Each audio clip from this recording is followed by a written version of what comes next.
J'ai envie de te dire, j'ai envie de te dire plutôt, est-ce que tu as envie d'exister dans 5 ans?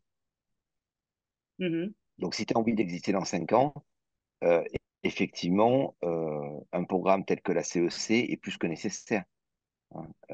Voilà, on est passé dans un monde aujourd'hui qui est un monde, tu as dû entendre déjà un deuxième acronyme. Alors lui, pour le coup, il n'est pas de la CEC, mais c'est le monde banni. Banni comme fragile, comme anxiogène, comme non linéaire et comme incompréhensible. Donc si tu as envie d'être capable de te préparer euh, euh, à ce qui va se passer dans les 4, 5 prochaines années, ben, ce type de programme aujourd'hui entre pairs est plus que nécessaire, D'accord. hein. Donc, quand tu me poses la question de me dire pourquoi tu ferais la CEC, moi j'ai envie de te la ressortir à l'envers en te disant est-ce que tu as envie d'être entrepreneur et en tout cas d'être un acteur demain de l'entreprise, de la création de valeur. Et oui, viens à la CEC. Je dirais qu'il y a trois arguments principaux pour venir dans un parcours, pour une dirigeante, un dirigeant. Et là, c'est les retours d'expérience qu'on a pu avoir aussi, puisque maintenant, il y a plus de 1000 dirigeants qui ont participé à des parcours. Le premier argument, c'est de prendre un coup d'avance.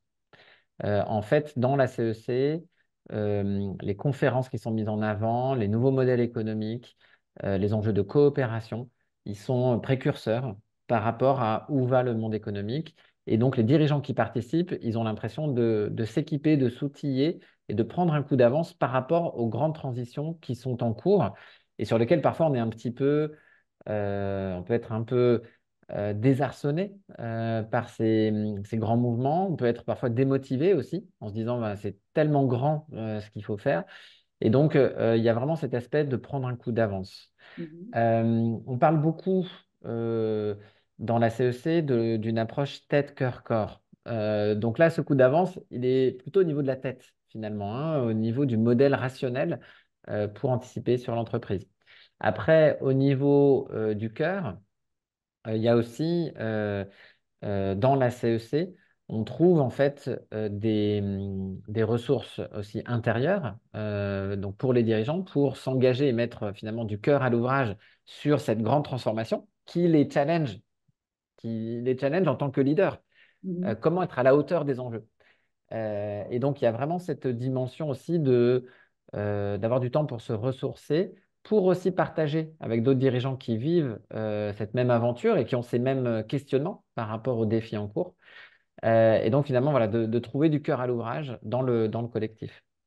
Et puis après, sur l'aspect corps, donc l'aspect un peu énergie de transformation, là, c'est vraiment la force du collectif. Et donc, on a des témoignages qui sont assez unanimes, avec des taux de recommandation à 96% des dirigeants qui ont participé, qui disent qu'ils ont trouvé de l'énergie dans le collectif de la CEC et que bah, cette énergie, ils en ont besoin ensuite quand ils reviennent dans l'entreprise pour arriver à bah, accomplir leur mission de leader, c'est-à-dire de préparer leur entreprise aussi au monde de demain. Donc voilà, ça, c'est vraiment les trois arguments. Et je dirais aussi qu'il y a deux jambes qui font que le parcours aussi est singulier et spécifique. C'est vraiment qu'il est à la fois apprenant et agitant. Donc, ce n'est pas seulement des suites de conférences où on apprend des choses, on est Mhm. aussi dans l'action. Et donc, notamment sur les feuilles de route, sur ce qu'on appelle les projets coopératifs, c'est un parcours où on agit, on fait des propositions, on se fait challenger et on a un livrable très concret à la fin. Et ce livrable est présenté aussi publiquement aux parties prenantes de la sphère publique, de la sphère économique. Et donc, ça a une valeur d'engagement. Donc, pour les participants, ils ont vraiment l'impression d'en retirer quelque chose et d'avoir leur propre feuille de route qui va leur donner une boussole ensuite sur l'après-parcours. Justement parce que vous êtes directeur général.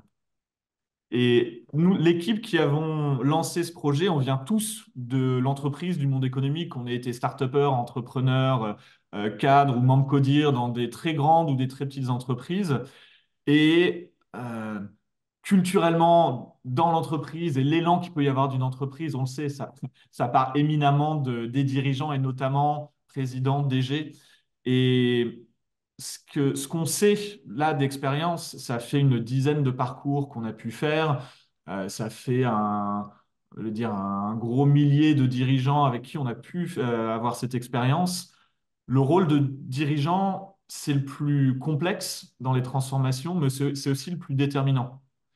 Et parce que c'est complexe et rempli d'injonctions contradictoires, faut mettre d'accord tout un tas de personnes qu'il est très difficile de mettre d'accord.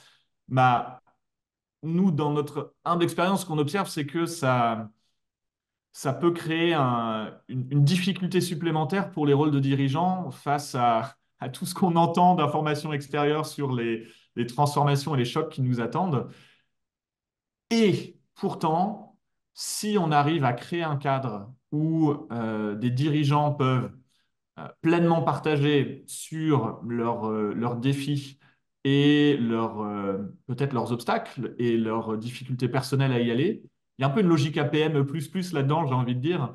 Euh, Ça crée une impulsion énorme pour un collectif d'entreprises, mais à travers le rôle DG, ça permet de diffuser quelque chose, ça crée le point de départ d'une diffusion significative dans l'entreprise.